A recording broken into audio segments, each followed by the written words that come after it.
दोस्तों नमस्कार। दिनांक 18 अप्रैल शुक्रवार का दिन। आज हम आए हैं एक नए मुद्दे पर, एक मार्मिक मुद्दा जिस पर हम अपने विचार व्यक्त करना चाहेंगे और आपकी प्रतिक्रिया, संवेदना, जो भी आपकी भावनाएं हैं उनको हम इस मुद्दे पर देखना चाहते हैं। लेकिन इससे पहले हम अपनी चर्चा आज के मुद्दे पर शुरू करें, हम मुलाकात करना चाहेंगे अपनी पुरानी वीडियो पर। बनारस की घटना 23 लोगों द्वारा कथित, अब उसमें कथित शब्द जोड़ दिया गया है, उसमें कई खुलासे हो रहे हैं। जिस तरीके से चीज़ें सामने निकल के आ रही हैं बाहर, काफ़ी आश्चर्यचकित करने वाली। इसलिए अब उस मुद्दे पर हम कथित शब्द जोड़ना चाहेंगे जब तक किसी न्यायालय द्वारा उस पर फैसला सुना नहीं दिया जाता। मामला विचाराधीन है। हमने बहुत ही कड़े शब्दों में निंदा की थी उस वीडियो में, लेकिन जो घटनाएं अब निकल कर आ रही हैं लड़की के द्वारा कि वो जगह जगह घूमती रही, वो सारी चीज़ें, उस पर मैं अपने विचार व्यक्त नहीं करना चाहूँगा। लेकिन जिन लोगों की गिरफ्तारी हुई है, उनके परिजन आए हैं, पुलिस कमिश्नर से मुलाकात की है और उन्होंने सारे सबूत पेश किए हैं उस लड़की को लेकर, उन 4 दिनों में जो घटनाएं हुई उसको लेकर। तो अब एसआईटी का गठन कर दिया गया है। मामला जितना सीधा साधा दिखता था अब उतना सीधा साधा रहा नहीं। इससे हमें एक सीख लेनी पड़ेगी कि किसी भी मुद्दे पर आप त्वरित प्रक्रिया देने से बचें, उसका निष्कर्ष निकालने से बचें जब तक उसका फाइनल कंक्लूजन किसी न्यायालय द्वारा घोषित नहीं कर दिया जाता। चलिए, उस मामले की जानकारी हम आपको देते रहेंगे जैसे ही कुछ न कुछ आएगा। तब तक के लिए शुरू करते हैं आज का नया मुद्दा, जो कि बड़ा मार्मिक और संवेदनशील और भावनाओं से भरा हुआ है। भिखारियों की ज़िंदगी के बारे में हम बात करना चाहेंगे। हम सभी जानते हैं कुदरत ने सबको पैदा किया है, ईश्वर ने सबको पैदा किया है। जिसके भाग्य में जो था उसको उस घर में भेजा है। किसी को सोने चांदी के चम्मच से खाने के घरों में भेजा है, किसी को 2 वक्त की रोटी के लिए भी मोहताज करके भेजा है। इंसान का पैदा होना, इंसान का जन्म लेना, ये कहीं लिखा नहीं होता। ये सिर्फ और सिर्फ ईश्वर ही तय करता है कौन किस घर में जाएगा, उसकी परवरिश कैसे होगी। उसके बाद इंसान अपने कर्मों से अपना भविष्य कैसे उज्जवल बनाता है, ये सब इंसान के बस की बात है। हमने अक्सर सड़कों पर चलते हुए भिखारियों को देखा, ऐसे छोटे छोटे बच्चों को देखा जो पेन का पैकेट लिए, गुब्बारे लिए घूमा करते हैं। किसी इस गाड़ी का कांच खटखटाया तो कभी उस गाड़ी का कांच खटखटाया, लेकिन कोई इंसान उन्हें देखकर मुंह फेर लेता है, कहता है कहाँ से आ गए हैं। कोई संवेदनशील इंसान अपनी जेब से उनकी हथेली पर कुछ रुपए, कुछ खाने की चीज़ रख देता है। ट्रैफिक सिग्नल पर जब कोई छोटा बच्चा हाथ फैलाता है तो कोई शीशा चढ़ा लेता है, क्योंकि हमें लगता है ये सिर्फ भीख मांगने वाले हैं। लेकिन हमें अपने गिरेबान में झांकना चाहिए। क्या हमने कभी ये सोचा है कि इनकी ज़िंदगी कैसी रही होगी? चिलचिलाती धूप में जिस तरीके से नंगे पांव वो सड़कों पर घूमा करते हैं, सिर्फ और सिर्फ इसलिए कि उन्हें कुछ मिल जाए ताकि वो अपना पेट भर सकें। ताकि वो इस भुखमरी भरी ज़िंदगी से राहत पा सकें। इसलिए वो इतनी मेहनत किया करते हैं। भारत में करीब 4 से 5 लाख से ज़्यादा लोग मोटा मोटा भीख मांगकर अपनी ज़िंदगी गुजारा करते हैं। इसमें बच्चे भी हैं, बुजुर्ग भी हैं, अपाहिज भी हैं, विकलांग भी हैं, दिव्यांग भी हैं, महिलाएं भी हैं, सब हैं इसमें सम्मिलित। कुछ मजबूरी में करते हैं, जिनकी आर्थिक स्थिति वाकई में खराब है, हालात के मारे हुए हैं। तो कुछ ऐसे भी हैं जिनको मजबूर किया गया होगा।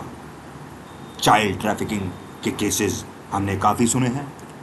यूपी, बिहार, अलग अलग राज्यों से बच्चों को किडनैप करके देश के अलग अलग कोनों में बेचा जाता है। उनसे फिर ऐसे सिग्नल पर काम कराए जाते हैं। शहर बड़े हो गए, चमकती हुई इमारतें बन गई, ऊंची ऊंची लंबी लंबी इमारतें, लेकिन इनका जीवन ट्रैफिक सिग्नल पे ही गुजर गया।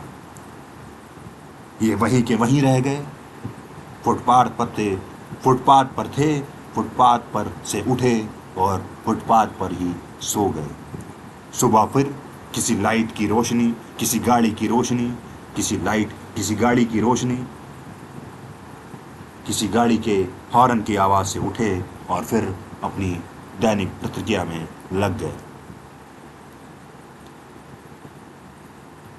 धारणा है, अगर हम मानसिक धारणा की बात करें तो आदमी अपना विचार वैसा ही बना लेता है जैसा हम देखते हैं।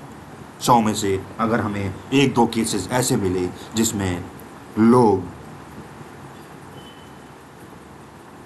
धोखेबाजी करके भीख मांग रहे हैं, हाथ नहीं है, पैर नहीं है, इन सब चीज़ों का दिखावा करके भीख मांग रहे हैं या एक्टिंग करके भीख मांग रहे हैं, लेकिन बहुत से ऐसे लोग हैं जिनके वाकई में हाथ पैर जैसे शारीरिक अंग नहीं हैं और वो मजबूर हैं भीख मांगने के लिए। कुछ संगठित गैंग्स भी होते हैं जो बच्चों से भीख मंगवाते हैं। ये सच है, डरावना भी है।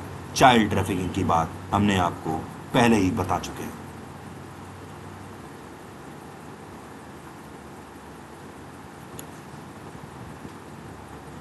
इसको हम किस नज़रिए से देखें? इसमें सिस्टम की नाकामी भी है, क्योंकि सारे के सारे धोखेबाज नहीं हो सकते। सरकार की काफ़ी योजनाएं हैं, जैसे कि रैन बसेरा, खाना खिलाने के लिए भवन, पुनर्वास की योजनाएं, लेकिन जैसा कि हम जानते हैं राजीव गांधी की सरकार में 1 रुपया वो भेजते थे तो 25 पैसे ही आ पाते थे। वैसा ही सिस्टम अभी भी है, लेकिन थोड़ा सुधार हुआ है। ब्यूरोक्रेसी, भ्रष्टाचार और लापरवाही की वजह से सरकार की स्कीमें बस कागजों में ही रह जाती हैं। जो लोग मदद के हकदार हैं वो मदद के बाहर खड़े रह जाते हैं। प्राइमरी स्कूलों में हमने अक्सर सुना है कि मिड डे मील का खाना बच्चों के पेट में ना जाकर बाजार में बिकता है। कोई पूछने वाला नहीं है, क्योंकि सबका कोटा सेट है। किसको कितना हिस्सा दिया जाएगा वो सब सेट है। कभी किसी भिखारी से बात करके देखिएगा, उसकी आंखों में शायद डर होगा, शर्म होगी और कभी कभी उम्मीद भी होगी कि आप उसकी हथेली पर कुछ रख कर जाएंगे। उनकी ज़िंदगी सिर्फ पैसों की ही भूखी नहीं होती, वो इज्जत और इंसानियत के भी भूखे रहते हैं, जैसे कि हम, आप और हमारा समाज इन चीज़ों के बिना नहीं रह सकता।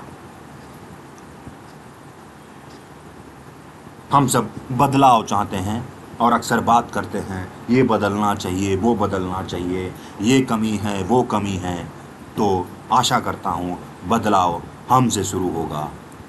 अगली बार जब हम किसी भिखारी को भीख मांगते देखेंगे, उसे अनदेखी करने की बजाय उसके उसके उसके दुख को समझने की कोशिश करेंगे। भले ही रुपए पैसे से ना, लेकिन हम कुछ बाजार से खरीद कर बिस्किट का पैकेट, मूंग की दाल, भुजिया, किसी भी चीज़ से हम उसका सम्मान बढ़ाने की कोशिश करेंगे।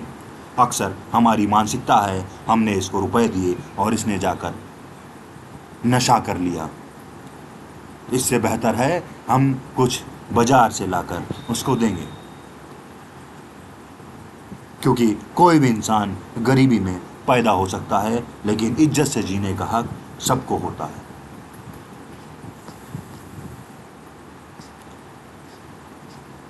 फुटपाथ पर लेटे लोग, खाली कटोरी और भीख मांगते बुजुर्ग, इन सब के पास किसी का सहारा नहीं होता। ये सारे के सारे सड़क पर ही हैं, भूखे और बेसहारा। ये बस अपनी नंगी आंखों से आने वाले हर व्यक्ति सिग्नल पर आते हैं उनको देखा करते हैं। वो भी इंसान हैं, बस जिंदगी ने उन्हें मौका नहीं दिया अपने सपने पूरा करने का। उनको ऐसे हालातों में पैदा किया जिनसे वो उभरने की कोशिश कर रहे हैं। काफ़ी लोग कपड़े बांटते हैं, एनजीओ हैं जो मदद कर रहे हैं, क्योंकि हर चीज़ सिस्टम पर नहीं छोड़ी जाती। ना ही हर चीज़ को सरकारी सिस्टम बदल सकता है, जिस तरीके से हमारे भारत में जनसंख्या का मापदंड है।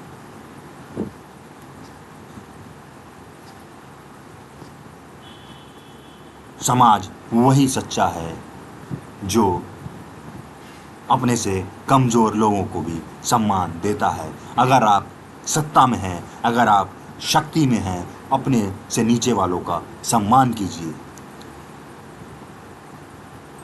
हमारी पहचान सिर्फ हमारी तरक्की से नहीं है, बल्कि हमारे इंसानियत के बर्ताव से होती है। कई बार हमने देखा होगा रेस्टोरेंट में वेटरों को तनख्वाहें मिलती हैं, लेकिन वो इस उम्मीद से सेवा देते हैं या अपनी जिम्मेदारी पूरी करते हैं ताकि सामने वाला व्यक्ति जो खाना खाने आया है उन्हें टिप में कुछ देकर जाएगा। बस इसी उम्मीद में वो अपना जी जान लगाकर हमारी खिदमत किया करते हैं। कभी कभी किसी उस भीख वाले इंसान से आंख मिलाकर तो देखिए, उसमें भी एक इंसान दिखेगा। वो भी इज्जत से जीना चाहता है, बस उसको मौका नहीं मिला।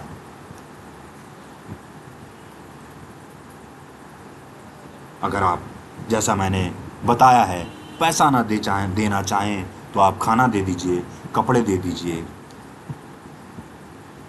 इज्जत से उसकी तरफ मुस्कुरा ही दीजिए।